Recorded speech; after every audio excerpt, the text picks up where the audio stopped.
exactly this long.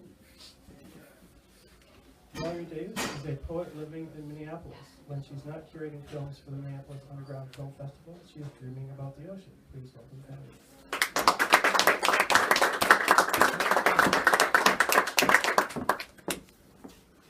Hi, everyone. Hello. Is that loud enough? You probably put it up a little. Oh.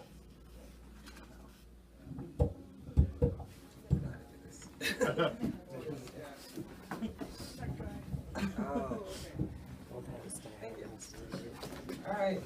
Awesome. I can hear it. Hi, everyone. Hi.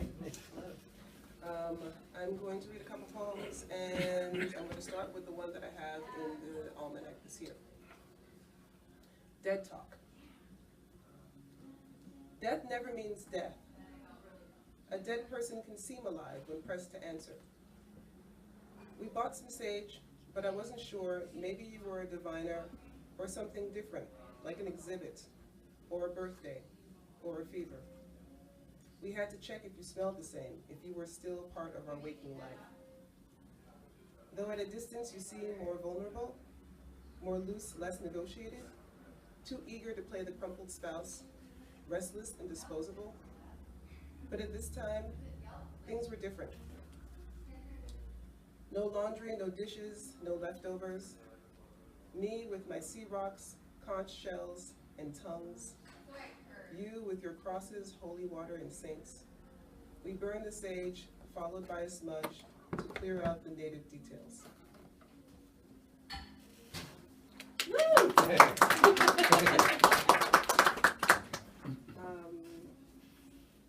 And the rest of these are pieces that I'm still working on. Yeah. All right. Root woman, simmer your leaves with haste. To pull back a spirit, to call it to listen for its name, forced out in frustration. Those known and unknown, glowing incense lures the past. Mema's white shawl webs your shoulders, and her dress hangs loose on your frame. Seawater to salt the taste, to salt the rider and prepare the mule. Root woman, be a match under dead skin. Push life back into gray dead eyes. Be the secret mothers share with daughters when they become mothers, when they create kin.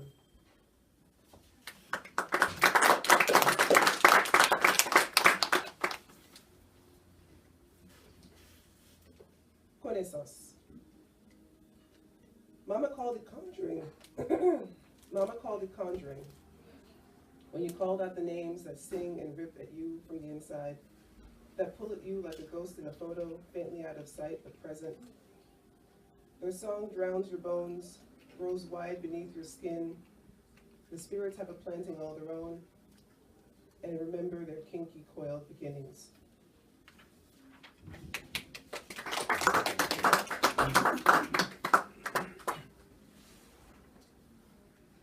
Capsized. Know this. Once in the water, we stopped moving. We stopped struggling and offered ourselves to the sea's purposeful blue.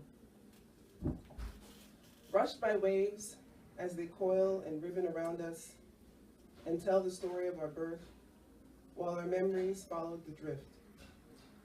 We inherit the lulling motions, the give and take of water, and how the brine calls to our Taino selves, to our blood slave selves, to give our full open selves to the clear aquamarine.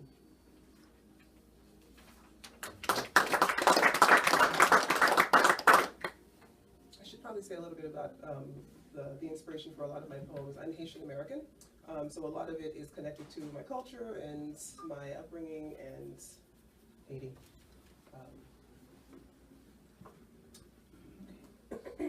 Contorted. I am the broke down dummy, folded at the knees, loose jaw jabber, straw brain instead of pea. See my joints bust at the seam, in the leisure and spilling.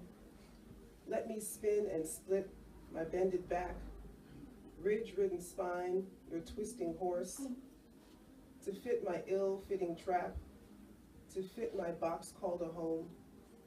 One size fit all experiences, and if it's blue, then it had to be. I wear your long skins misfitting. Extra skin binds my eyes, stretched out to fit many bones, sun-worn smooth beyond our thundering dome.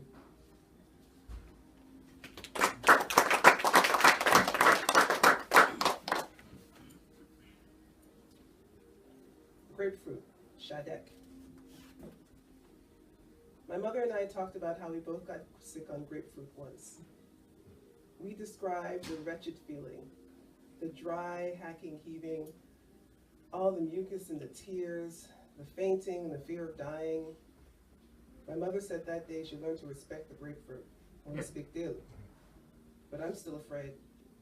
From grapefruit soda to candy, I tread lightly around grapefruit flavors, while just the smell brings the death-sick memory back.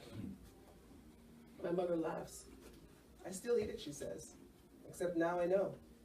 Mwen konen, mwen spektil.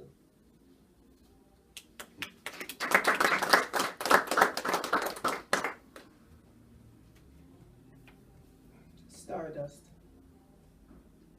You are stardust. A universe of potency, a wonder of a single dying star. My sweet torch, negligence sprout you, your infinite blackness growing with fevered potential. What power must lie at your core?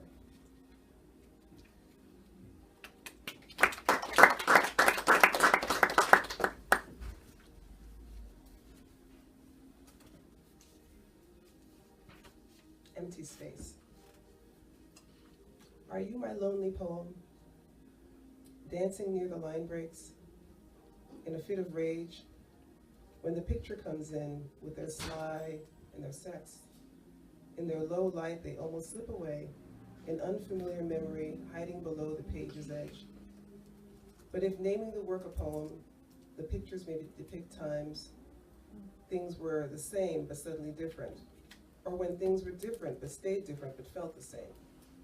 A curious space emerges, a net of risk and promise. Empty space is not empty when one isn't afraid. It is a placeholder filled with possibilities, and it's all tied up in the definition of a poem.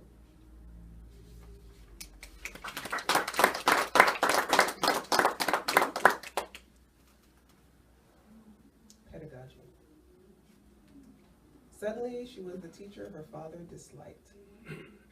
The ones too green for their britches, the homegrown clothes grew young and dressed down. His teachers were born in suits and grew elbow patches and glasses as they matured.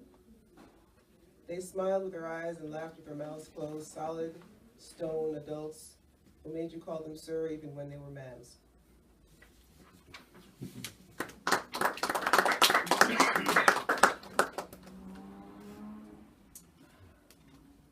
This piece, I think, is my last piece. It's untitled. I walk east towards the station, the 2:30 p.m. train. The conductor punches your ticket, but you only remember the last ride together, ferried over water to the tip of town where your ex built a life on the shape of sand. The ferryman takes tickets, a map in his pockets.